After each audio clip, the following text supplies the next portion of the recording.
हाँ, good morning. GS by Vipin Chaudhary Darpan classes. सभी को प्रणाम, सभी को मेरा नमस्कार। आज मैं आपको पढ़ाना चाहूँगा, जैसे कि मैंने लास्ट में एग्रीकल्चर पढ़ाया था लास्ट टॉपिक में। आज के टॉपिक में मैं आपको पढ़ाऊंगा क्या है खनिज, जिसे एस्ट्रोलॉजिस्ट बोलते हैं खनिज। मैंने बताया था कि भारत को दो भागों में बांटा गया और पूरे पृथ्वी को दो भागों में बांटा गया है। एक ऊपरी हिस्से को हम क्या कहते हैं, ओंगारा लैंड, और नीचे वाले को हम गोंडवाना लैंड कहते हैं।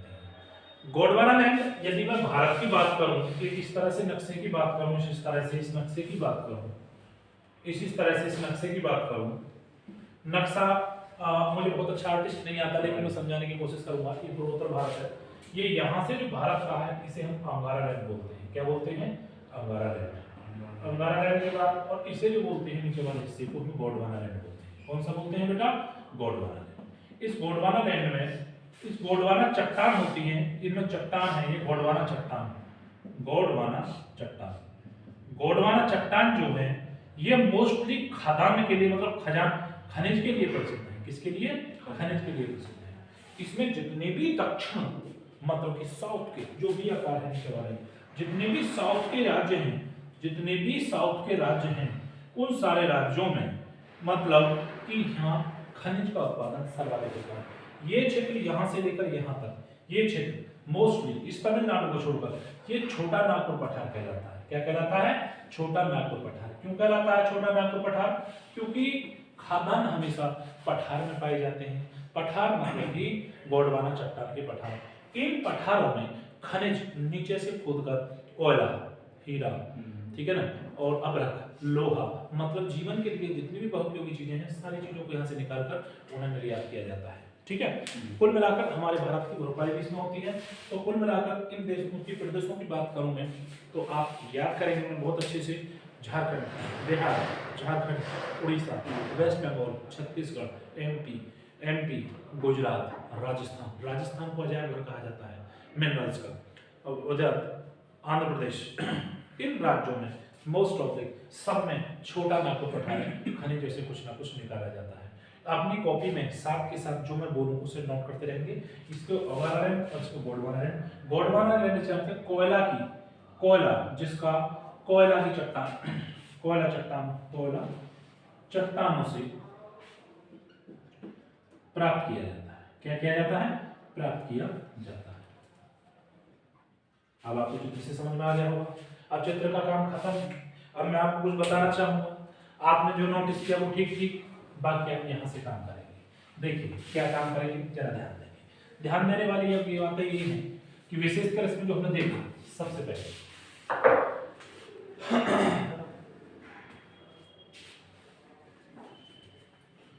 एक होता है दक्कन का पठार। नीचे का जो क्षेत्र होता है जिसे कहते हैं दक्कन का पठार। क्या बोलते हैं? दक्कन का पठार। इधर से दक्कन का पठार। दक्कन का पठार मतलब होता है कि दक्षिणी क्षेत्र। क्या होता है ये? दक्षिणी क्षेत्र। और दक्षिणी क्षेत्र मतलब कि एक जगह है जो महाराष्ट्र से अलग प्रांत की मांग कर रही है। जैसे उत्तर प्रदेश का हरित प्रदेश मांगते हैं, ऐसे ही विदर्भ क्या है? महाराष्ट्र में विदर्भ क्षेत्र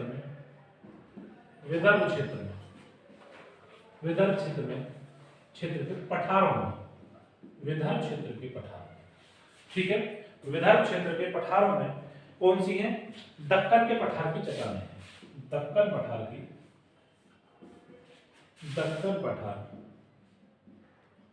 की चट्टानें हैं।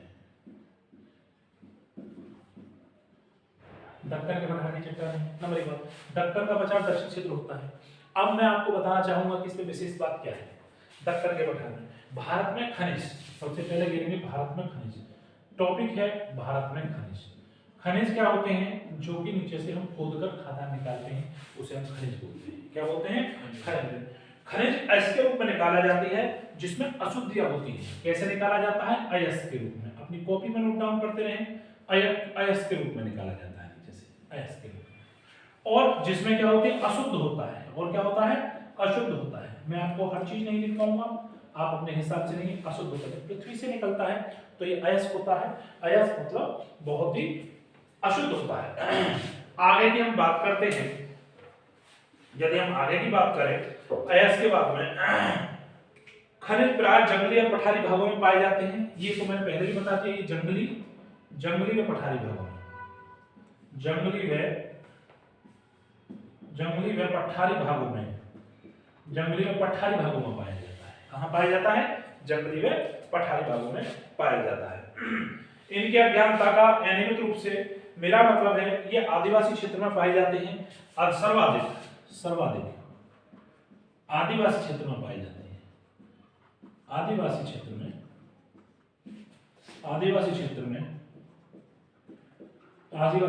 पाए जाते हैं। किसमें? आदिवासी क्षेत्र में पाए जाते हैं, आदिवासी क्षेत्र में। ठीक है, भारत में सर्वाधिक खनिज मैं आपको बता चुका हूँ, सारे राज्यों में बता चुका हूँ, उसे बताने की कोई विशेष आवश्यकता नहीं है कहाँ से क्या चीज निकलती है।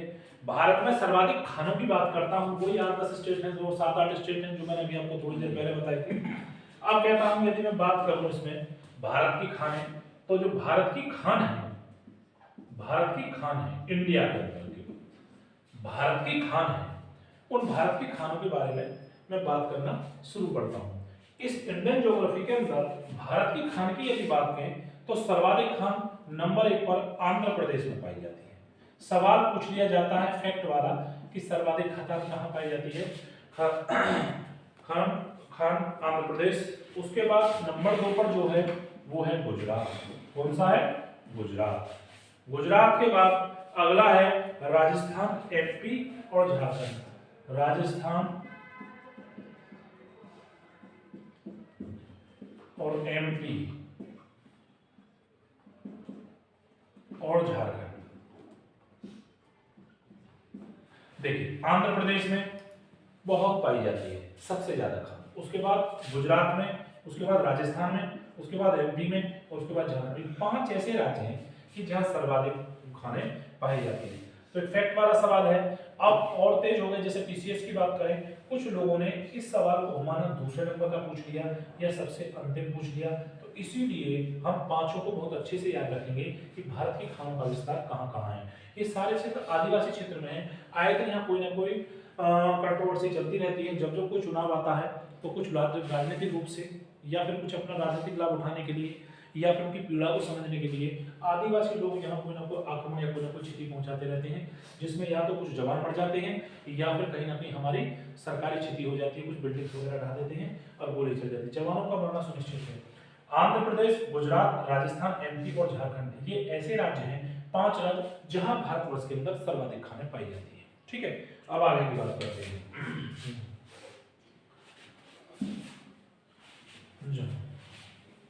जैसे जम्मू कश्मीर की बात करेंगे बेटे, जम्मू कश्मीर की बात, जम्मू कश्मीर, जे&के और जम्मू कश्मीर, लिखिए जम्मू कश्मीर, लिखिए जम्मू कश्मीर और अरुणाचल प्रदेश,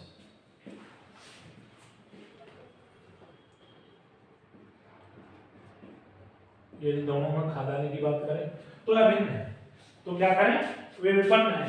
ये यहाँ खाने नहीं पाए जाते, दृष्टि से विपन्न है। क्या है? विपन्न है, मतलब कि यहाँ संपन्न नहीं है, ये विपन्न है। आई बात समझ लो। दामोदर नदी घाटी को हम रूड़की घाटी कहते हैं, जो कि सबसे गंदी घाटी के नाम में जानी जाती है। दामोदर नदी घाटी यहीं से निकलती है। दामोदर नदी घाटी को रूड़की घाटी कहते हैं। क्या कहते हैं? रूड़की घाटी कहते हैं। दामोदर नदी घाटी को रूड़की घाटी कहते हैं। और एक चीज है, राजस्थान जो राज्य है, एक सवाल जैसे पूछ लिया जाता है कि राजस्थान मतलब कि खनिजों का अजायब घर किसे कहते हैं? ठीक है ना? तो खनिजों का अजायब घर किसे कहते हैं? राजस्थान को कहते हैं। किसे कहते हैं? राजस्थान को कहते हैं। अजायब घर मतलब कि म्यूजियम ऑफ मिनरल्स, मतलब कि खानों का अजायब घर, खानों का अजायब घर। जिन बच्चों का पेपर सुपर टेट का है या पीसीएस दे रहे हैं, उनका मतलब है कि माइंस ऑफ इसे म्यूजियम, वो अपनी कॉपी में इसे जरूर नोट करते रहे। इसे हम राजस्थान को खानों का अजायब घर कहते हैं। चूंकि मैं बता चुका हूं, आंध्र प्रदेश, गुजरात, राजस्थान, एमपी और चौथ सबसे लास्ट में झारखंड, ये ऐसे 5 राज्य हैं जहां विशेषतर खाने पाई जाती है। अगली बात करते हैं राजस्थान के बाद। जैसे कि आगे की बात करें, भारत में सर्वाधिक 2 कोयला सबसे महत्वपूर्ण खनिज पाया जाता है। सबसे महत्वपूर्ण खनिज जो हमारे यहाँ से निर्यात भी होता है। तो कोयले की यदि बात करें, अब हम यदि कोयला था जो प्रमुख है कोयला, जो कि ऊर्जा की दृष्टि से भी है। यहाँ से रेल वगैरह पहले कोयले की से चलती थी, फिर उसके बाद कोयले से पहले भट्टी चलती थी। कोयला प्रमुख खनिज है, कोयला प्रमुख खनिज है भारत। पहली है 2/3 ऊर्जा की आवश्यकता इसी से पूरी होती है। किसी से होती है? इसी से पूरी होती है, इसी से पूरी होती है। मैंने आपको जीएस में एक बात बताई थी कि जब तक हमें किसी चीज का फैक्ट पता नहीं होगा, पृष्ठभूमि पता नहीं होगा, हम फैक्ट कभी भी सही नहीं कर पाएंगे। तो जो भी आप टॉपिक पढ़ रहे हैं, सबसे पहले विशेष करके ध्यान दें, उसके प्रत्येक फैक्ट को बड़े ध्यान से पढ़ें। कोयला है तो कोयला संबंधित उसकी खाने, प्रमुख राज्य, कहाँ होता है, क्या प्रयोग है, कितनी प्रतिशत ऊर्जा इसकी यूज की जाती है, भारत में इसका प्रमुख क्या महत्व है, उस चीज को आप विशेष करके ध्यान रखेंगे। 2/3 ऊर्जा का आवश्यकता इसी से, इसे ब्लैक सोना का, ब्लैक डायमंड कहा जाता है, इसे काला सोना कहा जाता है। क्या कहा जाता है? काला सोना कहा जाता है। क्या कहा जाता है? ब्लैक सोना। इंग्लिश में इसे ब्लैक डायमंड के नाम से जानते हैं। किसके नाम से जानते हैं बेटे? ब्लैक डायमंड के नाम से जानते हैं, काला सोना कहा जाता है। क्लियर? आगे की बात करेंगे। काला सोना हो गया, इसमें अब आगे चलते हैं। काला सोना, ब्लैक डायमंड, ये पाया कहां जाता है? इसके एक नंबर 1 झरिया जो प्रमुख खान है, और नंबर 2 है रानीगंज। नंबर 1 झरिया और नंबर 2 है रानीगंज। ये रानीगंज जो पाई जाती है, ये तुम्हारा पश्चिमी बंगाल के अंदर पाई जाती है। कहां पाई जाती है मेरे प्यारे बच्चों? और ये झरिया जो पाई जाती है, ये झारखंड के अंदर पाई जाती है। ये माइंस हैं, ये पश्चिमी बंगाल के अंदर पाई जाती है। ये कई बार सवाल पूछ लिया जाता है, क्योंकि ये प्रमुख उत्पादन में आता है। कोयला प्रमुख खानों के उत्पादन में भारत में आता है, इसे ब्लैक डायमंड कहा जाता है। 2/3 ऊर्जा की आवश्यकता इसी से पूरा होती है। और नंबर 1 झरिया और नंबर 2 रानीगंज। झरिया को झारखंड और रानीगंज को वेस्ट बंगाल से प्रयोग करते हैं। क्लियर? आगे की बात करते हैं। आगे की बात करी जाए, भारत में पेट्रोलियम, यूरेनियम और सोना ये अल्प मात्रा में पाए जाते हैं, इसीलिए आज का आयात होता है। ठीक है ना? भारत में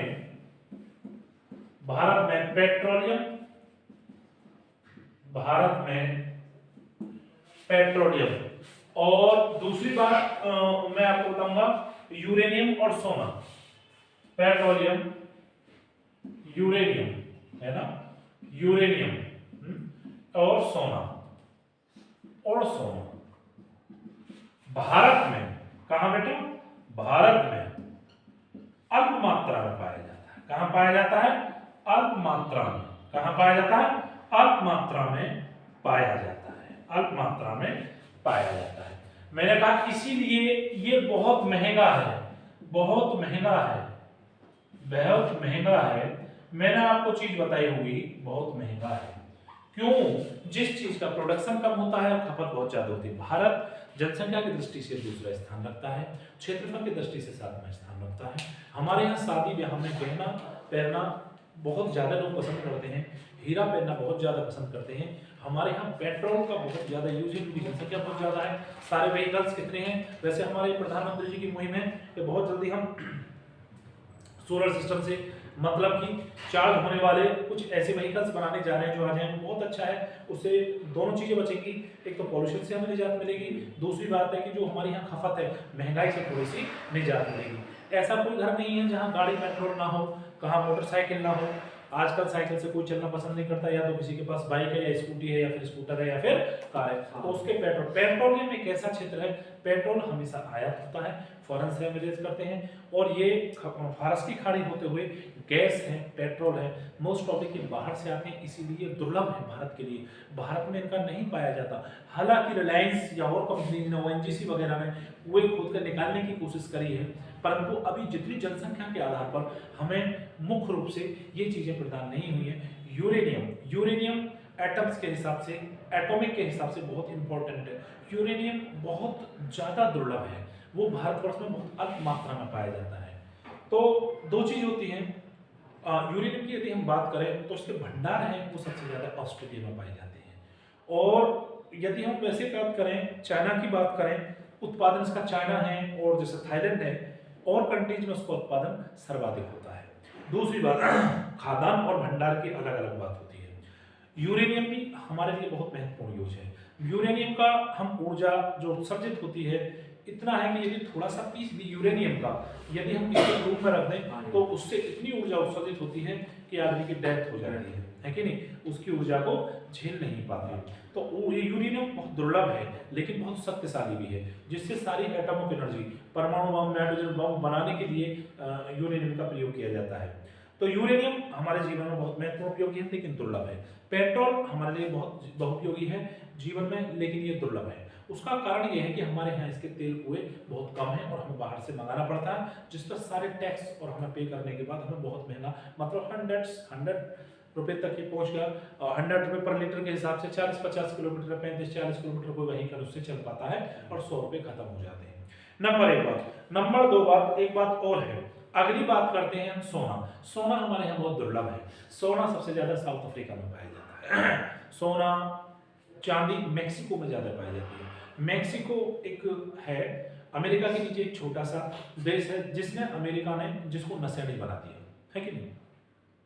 मैक्सिको से चांदी सर्वाधिक आती है, तो चांदी का आभूषण के रूप में हम प्रयोग करते हैं। चांदी को मोस्ट ऑफ महिलाएं ज्यादा पहनती हैं, और वो भी सोना पहनना महिलाएं ज्यादा पसंद करती हैं अकॉर्डिंग टू जेंट्स। तो मतलब सोना की जो रेट है वो 50,000 रुपए तक है प्रति 10 ग्राम तक, वो हमारे लिए दुर्लभ है, तो उसका हमारे यहाँ कोई भी उपयोग नहीं, वो उपयोग है मगर उसकी हमारे विशेष खादान नहीं है, इसीलिए इन्हें दुर्लभ रूप में जाना जाता है। दूसरी बात हम करते हैं, ठीक है। अब आगे की यदि हम बात करें कोयला खादान की, कोयला की कुछ प्रमुख खादान है जिनका हम करें। यदि कोयला है तो बहुत प्रमुख है और भारत में प्रमुख उत्पादन है। प्रमुख उत्पादन है तो कहाँ है, कहाँ है? झरिया। झरिया कहाँ पड़ता है? झारखंड। झारखंड क्या है? एक पूर्व, उसका दक्षिण क्षेत्र है किसका, जो नीचे से कटा हुआ है, किसका? बिहार का है, और बिहार का है। अब बात हम करते हैं झरिया। झरिया है कहाँ? झारखंड में। और रानीगंज कहाँ है? तुम्हारा वेस्ट बंगाल के अंदर। वेस्ट बंगाल में ये दोनों खाने किसके लिए प्रमुख हैं? कोयले के लिए प्रमुख है ना, कोयले के हैं। झरिया 1774 में कार्य बना था। पश्चिमी बंगाल, जैसे पश्चिमी बंगाल में है, कोयले की बात करें, यदि कोयला ही लिखें, कोयला ही लिखें तो कोयले की जो प्रमुख कोयला की प्रमुख पश्चिम बंगाल में मैंने आपको बताया था झरिया, रानीगंज। कौन सी? रानीगंज। रानीगंज ये 1774 में 1774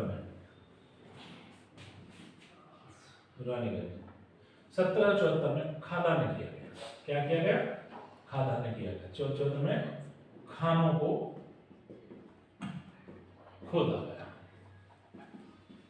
ठीक है। ये खान यहाँ बनी 74। और यह भारत की सबसे बड़ी कोयले की खदान है। आसनसोल है, यह है भारत की सबसे बड़ी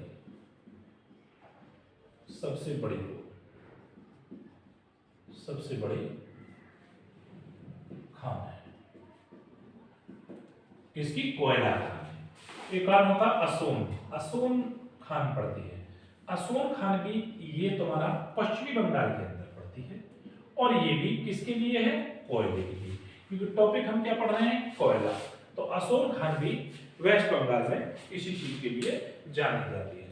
एक है बराकर नदी घाटी है ना, जो कि इसमें जाती है, और एक ये असोम खान बराकर नदी की घाटी है ना, एक बराकर नदी है छोटी सी वहीं की, बराकर नदी की घाटी में ये खान है, इसे हम असोल खान के नाम से जानते हैं। अब अगली बात हम आगे करते हैं, उसके बाद में झारखंड इस दूसरा प्रमुख राज्य है। तो पश्चिमी बंगाल हमने कर लिया कोयले के लिए। अब कोयले के लिए हम जरा झारखंड के बारे में बात करते हैं। झारखंड कहाँ है? झारखंड की बात करते हैं। झारखंड झरिया, बोकारो, गिरिडीह, रामगढ़, कानपुर है। झरिया, बोकारो, गिरिडीह, ये है झरिया है, झरिया है, बोकारो है और गिरिडीह है। ये जो है ये प्रमुख खान हैं जो झारखंड के अंदर पड़ती हैं और कोयला उत्पादन के लिए आती हैं। रामगढ़, कर्णपुरा, औरंग, एक रामगढ़ है, एक रामगढ़ है और एक है कर्णपुरा। कर्णपुरा के बाद एक आती है औरंग, इसके लिए भी इसे हम जानते हैं झारखंड में। तो प्रमुख खानों का उपयोग किए जाते हैं। उड़ीसा में तलचर, ब्राह्मणी नदी घाटी, उड़ीसा में। उड़ीसा की बात करें तो उड़ीसा का भी कुछ क्षेत्र है जो कि नीचे लगा हुआ है। वेस्ट बंगाल, बिहार, झारखंड बराबर में। उड़ीसा, उड़ीसा में एक आता है तलचर, एक जगह है तलचर, वो प्रमुख है किसके लिए? किसके लिए प्रमुख है? वो भी कोयले के लिए प्रमुख है। टॉपिक आपका एक ही चल रहा है जैसे कि कोयला। ये तलचर है, ब्राह्मणी नदी घाटी में पाई जाती है। कौन सी में? ब्राह्मणी नदी घाटी में। ब्राह्मणी नदी घाटी में इसका प्रयोग किया जाता है। ब्राह्मणी नदी घाटी में इसका प्रयोग किया जाता है। दूसरा है विशेषकर जो हम देखते हैं, एक आपने देखा होगा बिहार में, एमपी में है जो सोन नदी घाटी के पास पड़ती है। एमपी की विशेष बात करेंगे, मध्य प्रदेश में एमपी में सोन नदी घाटी में उमरिया है, सिंगरौली है, ये सब जो है वहां है। एमपी की बात करें मध्य प्रदेश में तो एमपी में है ना, एमपी में करें मध्य प्रदेश में, एमपी में ये सोन नदी घाटी मैंने बताया था पूर्वी नेपाल से लेकर सोन नदी घाटी। और सोन नदी घाटी की यदि हम बात करें तो सोन नदी घाटी में ये पड़ती है, एक तो सिंगरौली मध्य प्रदेश में पड़ती है, सिंगरौली है। और सिंगरौली के बाद में एक पड़ती है उमरिया तातापानी, एक है उमरिया और उमरिया के बाद एक पड़ती है तातापानी, है कि नहीं? तातापानी।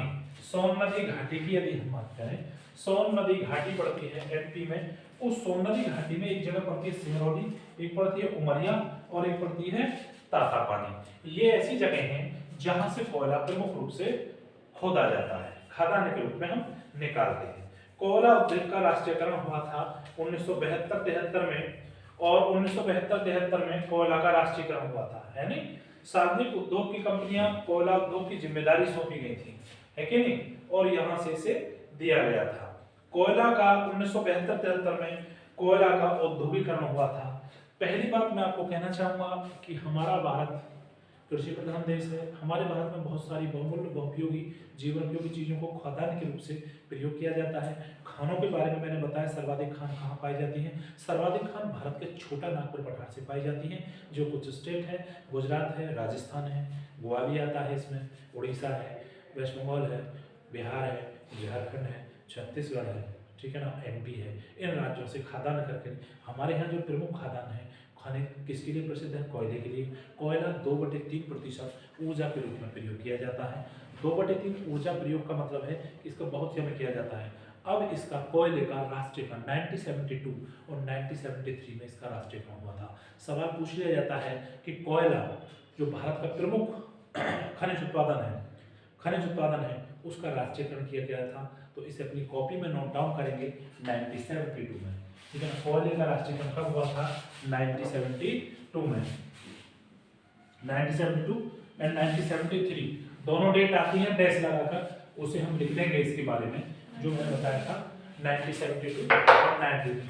कोयला का जो वो हुआ था, कोयला इसका जो राष्ट्रीयकरण हुआ था, जिसे हम राष्ट्रीयकरण कहते हैं, है ना, राष्ट्रीयकरण का हुआ, नेशनलाइजेशन जो हुआ था 1972 एंड और ऐसे डैश करके 1972-73 में हुआ था, ठीक है ना। फिर कोल इंडिया लिमिटेड के नाम से एक कंपनी बनी थी, है, फिर हमारे यहाँ से बाहर निर्यात होने लगा। कोयले से पहले हमारे यहाँ ट्रेन चलती थी, कोयले से हमारे यहाँ ऊर्जा होती थी, कोयले से हमारे यहाँ भट्टियाँ जलती थी, तो कोयला ऊर्जा के रूप में प्रयोग किया जाने लगा। तो आज मैंने आपको खान पढ़ाया, खान पढ़ाने के लिए और आज के लिए इतना ही काफ़ी। सभी के लिए